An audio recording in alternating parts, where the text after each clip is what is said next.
Grosse journée au Congrès de la Nouvelle-Calédonie. Après avoir annoncé le retrait du texte concernant l'aide médicale gratuite, nos élus ont pu se consacrer à 2 projets de loi API concernant la fiscalité minière. Alors le premier projet traitait d'une taxe appliquée sur les produits miniers exportés et le deuxième projet de loi API concernait plutôt une redevance sur l'extraction de produits miniers. Alors, ces textes n'ont pas fait l'unanimité. La majorité indépendantiste éveil-océanien ont fait voter cette loi. Les loyalistes se sont positionnés contre. Quant à Calédonie Ensemble, eux, se sont abstenus. Alors, il y a eu plusieurs points de discorde. Le premier, pointé du doigt par les non-indépendantistes, concernait un risque de l'application de cette fiscalité sur la SLN. La SLN qui, selon eux, se trouve déjà dans une situation très fragile. Un autre point de discorde concernait l'affectation de cette taxe et de cette redevance qui, normalement, devait aller dans un fonds dédié aux générations futures et qui, finalement, pour le moment, s'oriente plutôt vers le budget du pays. Et en règle générale, sur cette séance, le gros point qui a été souligné à plusieurs reprises par les non-indépendantistes a été le fait qu'il y ait eu, selon eux, un manque de concertation sur ces gros dossiers, qui datent pourtant de plusieurs dizaines d'années. À l'heure où je vous parle, les élus sont encore en séance et ils examinent un texte relatif à l'amodiation des titres miniers en seconde lecture.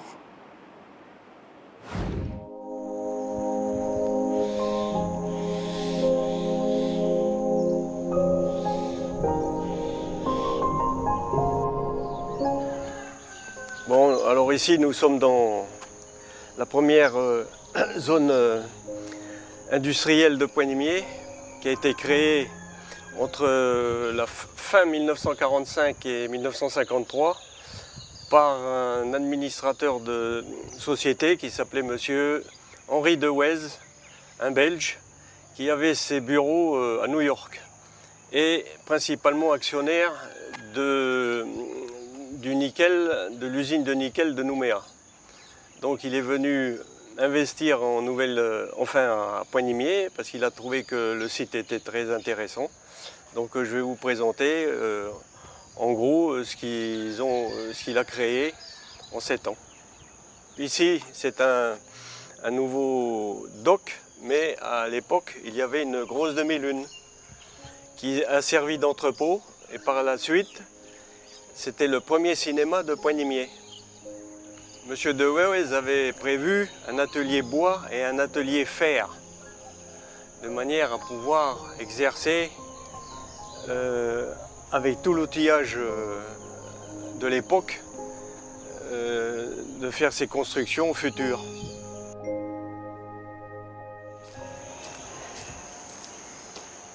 La première électricité sur Pointe-Nimier est venue de ce groupe, hein, qui alimentait donc toutes les demi-lunes et les maisons alentours de cette zone industrielle.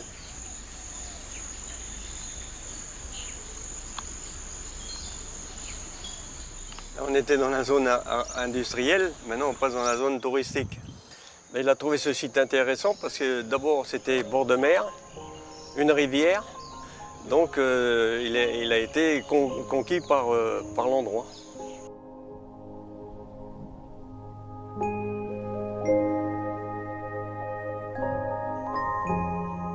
Quand on fait ce bilan, on s'aperçoit que à la fin, ils ont abandonné parce que donc il n'y avait pas de suivi de personne, ni des autorités, ni du gouvernement français, ni de rien du tout. Donc ils ont abandonné tout ça.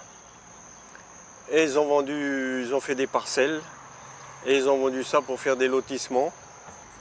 Les jeunes, qu'ils soient des tribus ou qu'ils soient du village, sont au courant de rien, puisqu'il n'y a jamais eu de conférence, si tu veux, concernant l'histoire du village de Pointe-Nimier. Les seuls qui peuvent encore raconter un peu cette histoire, pour l'instant, c'est M. Charles Pelletier, qui a plus de 80 ans, mais tous les anciens ont disparu.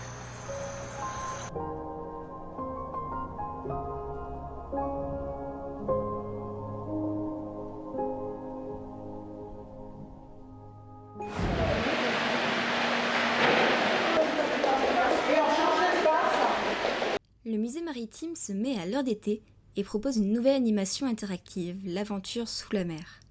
Ce jeu, destiné aux enfants à partir de 10 ans, leur permettront de découvrir le parcours d'un objet issu de fouilles archéologiques sous-marines.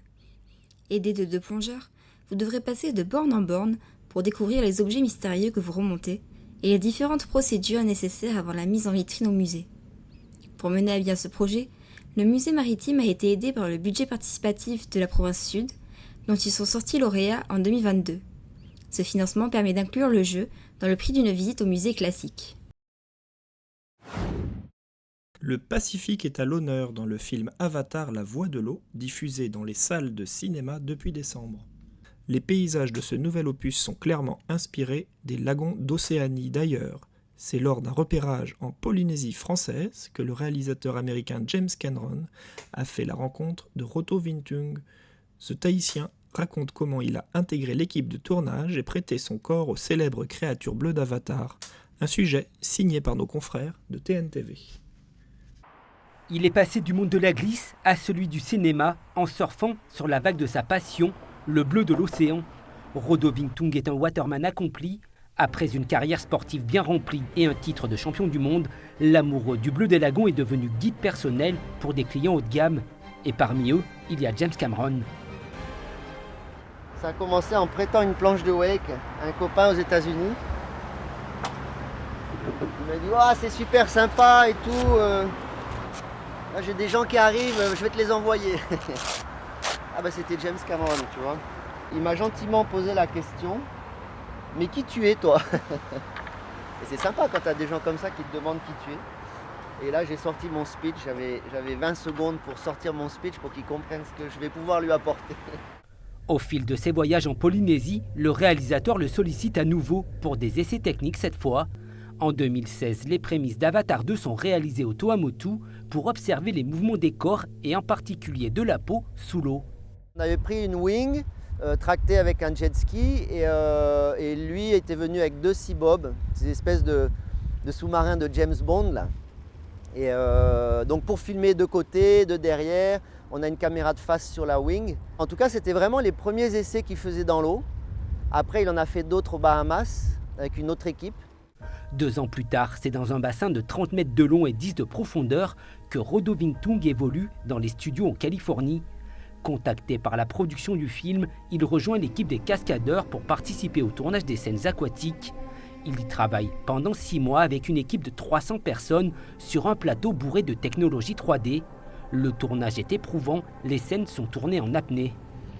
Et moi, je faisais tout simplement partie d'une équipe avec d'autres cascadeurs et d'autres collègues en fait qui manipulent, on va dire, les créatures sous l'eau. Donc, on est propulsé soit par des Seabob ou on avait rajouté des wings dessus sur les côtés pour être plus maniable. Et les acteurs sont sur nous. Donc nous, en fait, on manipule, on pilote ces créatures-là, mais évidemment qu'à l'écran, on disparaît complètement, donc ils nous effacent. De cette expérience, Roto partage de nombreuses anecdotes. Donc c'est 12 heures en combinaison, sous l'eau, sur l'eau, froid, chaud. Donc déjà physiquement, c'était assez dur à tenir et ça a duré 6 mois. C'est là où tu vois qu'aux États-Unis, ils sont à un niveau bien plus haut.